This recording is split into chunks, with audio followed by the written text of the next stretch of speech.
Jadi bagaimana Pak Bupati tadi waktu turun di BRI Kota Bunan tiba-tiba sempat ada marah-marah, itu kenapa Pak?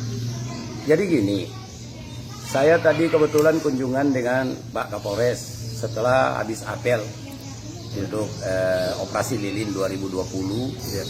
Natal dan 2021 tahun baru. Kemudian kita jalan untuk bagi-bagikan masker ke masyarakat, bantuan dari Kapolda Sulawesi Utara. Kapolres bilang di BRI Kota Bunan itu banyak orang ngumpul. Saya bermaksud datang lihat kalau mereka pakai masker. Alhamdulillah mereka pakai masker. Saya tanya, ini ibu-ibu semuanya, ada apa? Mereka bilang mau terima bantuan dari presiden. Saya tanya, yang UMKM ya? Oh iya, 2.400.000. Nah, berapa banyak? Sekitar 125 orang. Siapa yang ngusul?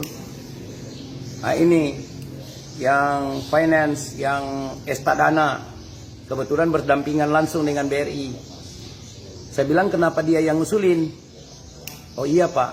Nah, datanglah orang koperasi, 3 orang. Saya tanya bagaimana mekanismenya. Dia bilang, ini nasabah kita semuanya Pak. Mereka ini kita pinjamkan uang, baru kita usulkan ke Kementerian Koperasi dan UMKM. Saya tanya ke nasabah-nasabah itu, ibu-ibu, bagaimana cara pinjamannya? Jadi ada beberapa langsung kasih contoh. Kami pinjam 3.400.000. Nah, kemudian yang kami terima cuma 2.700.000. 700 jadi simpanan, tetap ada di Estadana. Dan mereka bantu kita urus untuk dapat bantuan dari presiden yang 2.400.000. Nah, kewajibannya bagaimana di Estadana? Dibayarkan pengembaliannya dari uang 2.700.000 itu, dari pinjaman 3.400.000 yang dipotong 700 sebagai simpanan. Kewajiban para nasabah itu setiap minggu mengembalikan 250.000 selama 25 bulan. 25 bulan itu 6 bulan 1 minggu. Berarti yang dikembalikan total 6.250.000. Wah, saya kaget. Berarti uang bantuan presiden untuk menghidupkan ekonomi kecil dan menengah oleh rakyat-rakyat ini yang kena dampak, uang itu tidak cukup menutupi bunga dari pinjaman yang diberikan Estadana. Pertanyaannya, kenapa niat presiden yang begitu bagus untuk membantu rakyat, kenapa Menteri Koperasi dan UMKM sebagai pelaksana teknis tidak mempercayakan kepada pemerintah atau BUMN agar tidak ada potongan atau pembayaran bunga? Kalau di macam Estadana ini, mereka awali dengan pinjamkan dulu uangnya dengan bunga selama 6 bulan 1 minggu itu kurang lebih 131%. Ini akan bikin celaka ini orang-orang ibu-ibu susah ini karena ketidaktahuan dia, dan dia terjepit dengan masalah modal. Dia iya-iya saja. Nah, saya minta Pak Presiden, Bapak itu sayang benar sama rakyat. Saya bupati yang paling setuju ketika Bapak mengambil keputusan itu. Gelontorkan sekian triliun untuk menghidupkan ekonomi lewat UMKM.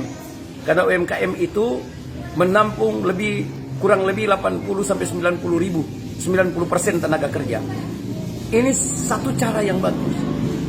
Tapi pelaksana teknis presiden, yaitu kementerian, justru tidak melihat dampaknya. Ini kesekian kali para menteri melakukan kesalahan. Terus apa gunanya kita sebagai bupati, wali kota, dan gubernur sebagai perpanjangan tangan daripada pemerintah pusat, perpanjangan tangan dari presiden? Kami ini kan melaksanakan tugas konkuren. Apakah mereka itu yang di Estadana sebagai finance dengan suku bunga yang tinggi lebih tahu dan lebih sayang rakyat daripada kami? Ini kesalahan fatal untuk kesekian kalinya beberapa menteri yang kadang-kadang membuat satu kebijakan tanpa melihat dampaknya. Jadi sekali lagi saya menghimbau kepada presiden untuk panggil lagi menteri. Hentikan itu nama-nama yang diusulkan oleh usaha-usaha finance seperti Estadana dan sebagainya. Koperasi-koperasi simpan pinjam dengan bunga yang tinggi. Karena mereka siasati dengan berikan pinjaman dulu. Karena kan itu nanti mereka usulkan nama-nama itu. Itu sekitar 120-an orang. Saya kaget tadi ini. Tepatnya Senin tanggal 21 Desember. Saya tadi sempat marah sama orang koperasi karena dia datang, 3 orang bilang, oh kita tidak paksa rakyat Pak. Kita malahan bantu, pinjamkan dulu. Saya tidak mau tahu dengan usahamu. Yang saya mau lindungi adalah rakyat saya yang mereka terjepit dengan modal, kebutuhan modal, dan mereka tidak paham bahwa ini justru akan menyusahkan dia. Bayangkan saja, dari pinjaman yang 3.400.000 yang dia pegang untuk dia usahakan itu, untuk modal usahanya cuma 2.700.000, dan kemudian dia wajib mengembalikan 250.000 per minggu selama 25 minggu. Berarti total dia kembalikan dari modal usaha yang 2.700.000 itu 6.250.000. Selisihnya 3.550.000. Itu 131%. Ini mau hidup bagaimana? Berarti uang yang dia terima dari presiden, kasih sayang presiden, yang niat tulus presiden itu tidak cukup menutupi bunga dari pihak finance ini. Makanya saya minta presiden koreksi lagi kebijakan menteri ini. Langsung aja kepada pemerintah daerah. Nanti kita yang lakukan pendataan terhadap usaha-usaha kecil terutama ibu-ibu. Kita kan yang punya rakyat, kita yang tahu kok. Saya heran para menteri ini selalu melangkahi bupati wali kota gitu, sebagai perpanjangan tangan pemerintah pusat. Ini kesalahan kesekian kalinya dari para menteri. Makanya kan saya banyak mengoreksi. Karena ini kepentingan negara, ini punya kita bersama.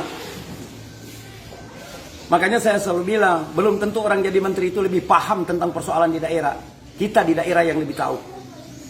Jangan terlalu mengeneralisir bahwa seakan-akan para bupati, wali kota, dan gubernur itu semuanya orang-orang jorok, orang-orang pencuri. Enggak lah, kita juga sayang rakyat kita. Saya akan berakhir masa jabatan di 17 Februari 2021. Tapi sepanjang itu masih ada di saya, masih saya yang sematkan bupati, saya tidak akan biarkan rakyat saya menderita. Karena kelemahannya, karena ketidaktahuannya. Dia nggak tahu. Tadi semuanya bilang, iya memang betul yang berat sekali kita orang kembalikan, tapi apa boleh buat? Orang butuh modal cepat. Dan cuman ini finance ini yang datang untuk membantu supaya kita orang dapat bantuan dari presiden. Saya bilang, presiden bermaksud supaya kalian tidak pinjam di yang begini-begini. Karena bunganya begitu tinggi. Dalam 6 bulan 1 minggu itu harus mengembalikan 131% bunganya.